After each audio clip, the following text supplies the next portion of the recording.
morning to all. Bodo News 24 आव नोंथांमोनखौ बरायबाय। आं नोंथांमोननि एंकर एस आरो दिनैनि फुंबिलिनि खौरांखौ आं नोंथांमोननि सिगाङाव फरायथिनो लादों। आसा खालामो नोंथांमोना खौरांखौ जोबजासे खोनासंगोन। गिबि खौराङावनो दङ BTC आव डक्टर बासुराम बर' डाइरेक्टरेट फेल'शिप बान्था बिथांखि बेखेवदों। BTR नि फरायसाफोरखौ डाइरेक्टरेट डिग्री लानो थुलुंगा होनाय, बिजिरसंनो थाखाय राङारि हेफाजाब होनाय, सोलोंथायारि बिथिङाव गोसो होनाय, मदद होनो थाखाय रांखान्थियारि बाजाखौ गोरलै खालामनायनि थांखिजों BTC काउन्सिल सोरखारा बर' हारिनि गिबि PhD डिग्री मोनगिरि डक्टर बासुराम बर'खौ जागायबाय। बे थांखिनि सिङाव फेल'शिपनि थाखाय सायख'जानाय फरायसाफोरा बोसोराव 1.80 लाख रां मोनगोन आरो फेल'शिप 2 बोसोरनि थाखाय जागोन। जिखियानो जाया मानो, जुदि नोंथाङा थिखानाय समनि गेजेराव डाइरेक्टरेट डिग्रीखौ फोजोबनो हायाब्ला बेखौ गुबुन बोसोरसिम बारायनो हागौ। बे बिबुंथिखौ BTC नि सोलोंथाइ बिफाननि सामलायगिरि जगदीश प्रमद ब्रह्मआ बुंदों।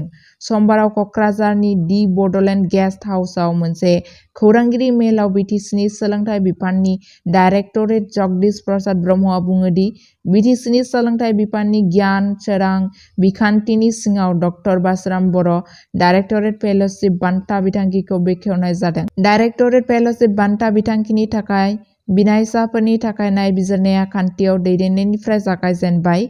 बेनि थाखाय गोजों सोलोंथाइ गोसो गुदुं बिनायसाफोरनिफ्राय अनलाइन खान्थिनि गेजेरजों आर'जलाइ बिनाय जादोंमोन। 15 अक्ट'बरनिफ्राय 10 नबेम्बर 2024 सिम अनलाइन आर'जलाइखौ नाजावनाय जादोंमोन आरो गासै 111 बिनायसाफोरनि आर'जलाइ मोनदोंमोन। आर'जलाइनि नायबिजिरनायनि जोबनायाव सा 89 बिनायसाफोरखौ आरजाथाव मोननाय जादोंमोन आरो सा 89 बिनायसाफोरनि गेजेराव सा 45 नि नायबिजिरनाय हाबाफारिया मैया आबुं जाबाय। गुबुन फारसेथिं आद्रा थानाय बिजाथिफोरखौ दिनै मंगलबारखालि थामहिनबा 10 दिसेम्बराव आनजाद नायनाय जागोन होनना BTC नि सोलोंथाइ बिफाननि डाइरेक्टरेट जगदीश प्रसाद ब्रह्मआ मोनसे खौरांगिरि मेलाव फोरमायदों। रायखांनो गोनांदि डक्टर बासुराम बर' डक्टरेट फेल'शिप बान्था बिथांखिनि सिङाव गासै सा 50 आरजाथाव बिनायसाफोरखौ गोजौ सोलोंथाइनि खाबु होनाय जागोन। साफ्रोम बिजाथिनो बोसोराव 1.80 लाख रां होनाय जागोन। मख'नो गोनांदि जुदि सोरबा बिजाथिया जर'खा जेंनानि थाखाय थिखानाय समनि गेजेराव गावनि डाइरेक्टरेट डिग्रीखौ फोजोबनो हायाब्ला बेखौ गोलाव समनि थाखायबो साननाय जागोन होनना BTC नि सोलोंथाइ बिफाननि सामलायगिरि जगदीश प्रसाद ब्रह्मआ बुंथिदों। सायख'जानाय बिनायसाफोरनि जोबथा फारिलाइनि दिसेम्बर 2024 मायथाइसिम खोन्दोआरि वेबसाइटआव फोसावनाय जागोन होनना जगदीश प्रसाद ब्रह्मआ बुंदों। गोसोखांनो गोनांदि बासुराम बर' इं 1979 मायथाइयाव डाइरेक्टरेट डिग्री मोननो हादोंमोन। बिथाङा बर' हारिनिफ्राय गिबिसिन PhD डिग्री मोनगिरिमोन। नलबारिनि रंगाफलि धमधमायाव जोनोम मोननाय बासुराम बर'आ टंला फरायसालिनि गायसनगिरि, लेङाइ गोरायुं आरो उनाव टंला फरायसालिमानि गोरायुंमोन। अदालगुरिनि सोलोंथाइनि बिथाङाव मैखोम बिहोमा होबोनाय डक्टर बासुराम बर'नि गोसोखांथियाव बे समनिफ्राय BTC सोरखारा जागायनाय फेल'शिप बान्था बिथांखिया मेलेम गोनां फरायसाफोरखौ थुलुंगा होगोन होनना मिजिंथिनाय जादों। नैथि खौराङावनो दङ बर' साहित्य सभानि 64थि बोसोरारि जथुम्मानि थाखाय अन्थाइ खाम्फा गायसनदों। BTR नि मानगोनां गाहाय मावफुं सोद्रोमा श्री प्रमद बर' बड' साहित्य सभानि 64थि बोसोरारि जथुम्मानि थाखाय लुफुंनो गोनां अडिट'रियाम गायसनो। बे जथुम्माया 10 निफ्राय 12 जानुवारि 2025 मायथाइसिम दिपु टाउन डिमाकुसि उदालगुरियाव जागोन। बर' हारिनि धोनि थुनलाइयारि आरो हारिमुआरि दोरोंखौ संरैखा खालामनो आरो जौगाहोनो थाखाय बावनाय मोनसे गोनांथार आफाद बर' साहित्य सभाया मोनसे जिउगोनां आरो गोहोम गोनां हाबाफारि खुंगोन होनना साननाय जादों। श्री प्रमद बर'आ खुंगिरिफोरनो गाहाम हामलायथि बावहरो आरो मोनसे गोसोखांथाव जथुम्मा होनो थाखाय गोहोनि सायाव फोथायनाय फोरमायो। अन्थाइ खाम्फा गायसननाय हाबाफारिया आसाम बिधान सभानि मानगोनां बुंथिगिरि श्री बिस्वजित दैमारी, मावफुं सोद्रोमा EM श्री दावबैसो बर', BSS नि आफादगिरि प्रफेसर सुरत नार्जारी आरो दुलाराय बर' फरायसा आफादनि एबसु आफादगिरि श्री दिपेन बर' लोगोसे गोबां मुंदांखा मानगोनां सुबुंफोरनि नुजाथिनायाव बाहागो लादोंमोन।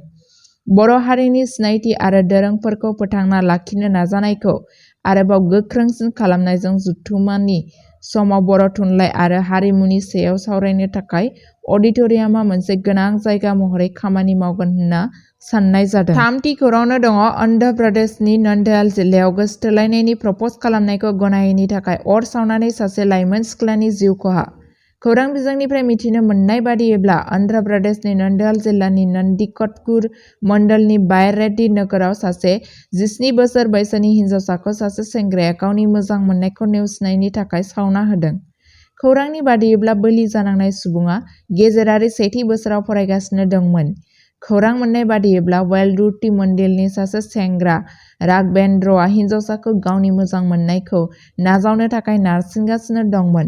हिनजावसाया गावनि मोजां मोननायखौ नेवसिनायनि थाखाय रागा जोंनानै राघवेन्द्रआ रबिबार 8 दिसेम्बर 2024 मोनायाव नारसिननानै बिनि न'आव हाबदोंमोन आरो सावना होदोंमोन।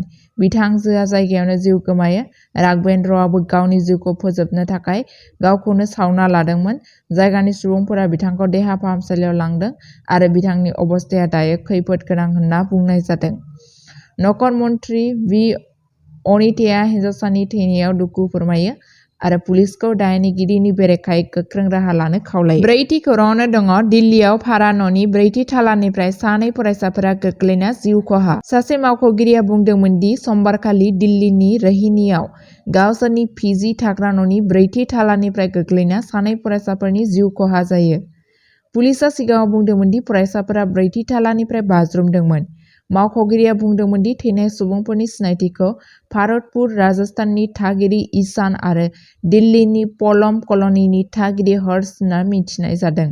बिसोरो दिल्ली टेक्न'लजिकेल मुलुगसोलोंसालि (DTU) आरो भगवान परशुराम इनस्टिट्युट अफ टेक्न'लजि निफ्राय BBA फरायगासिनो दंमोन होनना बिथाङा बुंथिदों। पुलिसआ समबारखालि फुंनि 1:10 रिंगासोआव मोनसे PCR कल मोनदोंमोन जेराव बुंनाय जादोंमोन दि सानै हौवासाया उखुमनिफ्राय गोग्लैदों। जायगानि पुलिस थानानि मोनसे हानजाया गोख्रैनो जाथाय जायगायाव दावबायहैदोंमोन।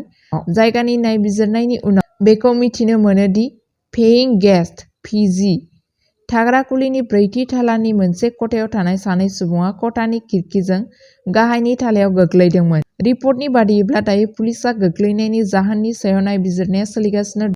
बाथि खौराङावनो दङ धुबुरीयाव थगायनायनि थाखाय बाहायजानाय गं 15 ATMजों लोगोसे आसामनि सुबुंखौ हमदों। खौरां बिजोंनिफ्राय मिथिनो मोननाय बादियैब्ला धुबुरीनि गौरीपुरनि पुलिसआ बायलार शहरनि थागिरि आबु बकर सिद्दिकीखौ हमदों आरो बिनि खाथियाव गं 15 ATM मोनदों, जायजों खावनाय आरो थगायनायाव लोब्बा थानायनि सन्देह सोमजिदोंमोन। हमजानाया 8 दिसेम्बराव जादोंमोन, बबेखानि सिद्दिकीनि हाबाफारिफोरनि नंगुबै महरखौ फोरमायनाय जायाखै।